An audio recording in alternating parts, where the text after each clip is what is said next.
غسل خانے میں بات چیت کرنے کا کیا حکم فقہا نے نقل کیا ہے؟ چنانچہ غسل خانہ اور بیت الخلاء میں بلا ضرورت بات چیت نہیں کرنی چاہیے، لیکن اگر ضرورت پڑ جائے تو بات چیت کی اجازت ہے۔ مثلا کسی ضروری بات کا جواب دینا ہو تو یہ منع نہیں، لیکن آج کل ہماری نوجوان نسل جو ہے ٹوائلٹ وغیرہ میں جاتی ہے تو گھنٹوں وہاں بات کرتی ہے، تو یہ اس کی اجازت نہیں ہے۔ اسی طریقے سے بعض کاروباری حضرات وہ ہوتے ہیں جو ان کو وقت نہیں ملتا ہے تو ٹوائلٹ میں جا کر کے بات کرتے ہیں، تو اس کی بھی اجازت نہیں ہے۔ آپ کو بات کرنی ہے تو ان سے وقت لے لیجیے کہ 2 منٹ کے بعد یا 4 منٹ کے بعد جو ہے میں آپ کو فون کرتا ہوں۔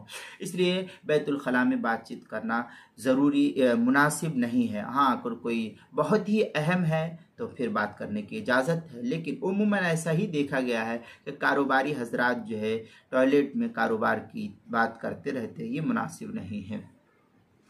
چنانچہ فتاوی شام میں ہے وَيَسْتَحِبُّ أَلَّا يَتَكَلَّمَ بِكَلَامٍ مُطْلَقًا أَمَّا كَلَامُ النَّاسِ فَلِكَرَاحَتِهِ حَالَةُ الْكَشْفِ۔